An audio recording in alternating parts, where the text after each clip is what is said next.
one I want to introduce to you is Casey Poe, who is a candidate for Salt Lake County Council in District 1. And Casey, would you like to come up and introduce yourself?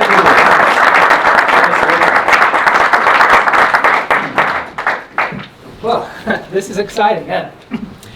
I prepared a statement, but I thought maybe I would just chat with you for 5 minutes about my motivation to run for this county council seat. And first of all, I want to thank you for listening to me and for the county for nominating me. This is an exciting opportunity in this race because it's a head-to-head race. There's a Democratic incumbent who never won an election. He was appointed because someone withdrew prior to the election. I've been a Libertarian my whole life in terms of philosophy, but I officially registered as a Libertarian when I moved to Utah 4 or 5 years ago. I'm originally from Knoxville, Tennessee, but I've been in Utah for several years now.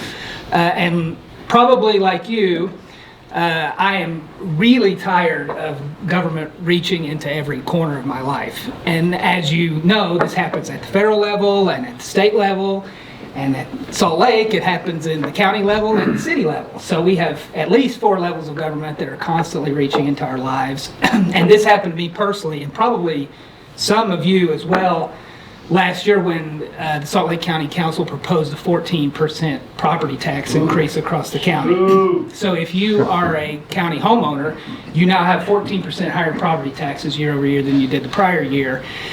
In addition, my particular residence was subject to a 25% year over year revaluation. So if you compound those two, my property tax burden went up 42.5% in a single year.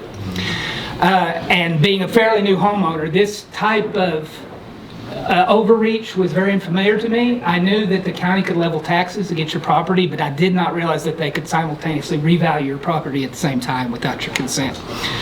So I went to the tax hearing last December at county government. And I didn't know much about county government, never participated in county government, being relatively new to the state. And many hundreds of people came out to oppose the tax increase. Retirees, young people, young families saying that I've been in Salt Lake County for 30 years and this tax increase is going to put me out of my home. Now there are 9 members to the Salt Lake County Council. In theory, that council leans conservative. And in theory, they lean fiscally conservative. But despite all the protestations of people coming out and opposing the tax increase, the Salt Lake County Council voted 8-1 to raise property taxes in Salt Lake County. And unfortunately, the makeup of the council is such at this time that they will basically do whatever the county mayor asks. So if the county mayor proposes a budget that can't be paid for, because we don't have the money in Salt Lake County to pay for it, the council will raise your tax. And they will do it year over year, and they will do it indefinitely. And my concern over this is that when I first moved to Utah, even though I'm from a relatively conservative state, I always saw Utah as a place that a young person or a young family could come and make a new life for themselves. The West has a reputation back east of being, if you need to start over, you can come out here and make a new life for yourself.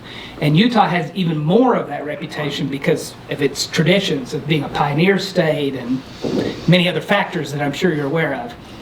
And I came to discover in the several years I've lived here now that, at least in Salt Lake County, that opportunity is dwindling, in my opinion. And I think this is largely due to our policies at the state and local level.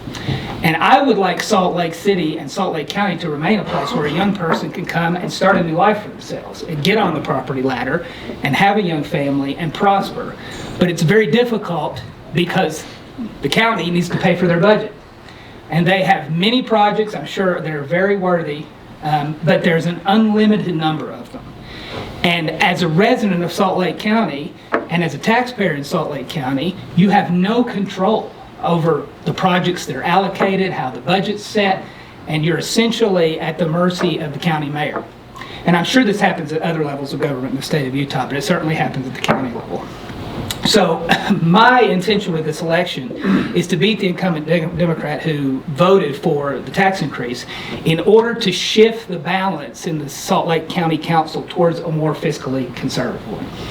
I would like homeowners in Salt Lake County to be able to stay in their homes. And I would like young people who would like to be on the property ladder in Salt Lake County to be able to acquire a property and not be taxed out of their own residences. But as long as the makeup of the county council is the way it is today, that's not going to happen, because the county council is completely beholden to leadership at the county level, specifically the mayor and the deputy mayors, as well as the assessors and others. So we have a real opportunity in this election in the sense that it's a head-to-head election, and having a Libertarian win in District 1, which by the way is downtown Salt Lake City, that's where the church is, the state capitol is, could balance the county in such a way that it would benefit the taxpayers of this county and tip the weight of the county council towards a more libertarian philosophy. So I hope that you'll support that election, and especially if you vote in District 1 in Salt Lake County, that you'll vote for me in the election in November. So thank you to all of you, and thank you for your time, and hopefully we'll go out there and win some elections this year. All right.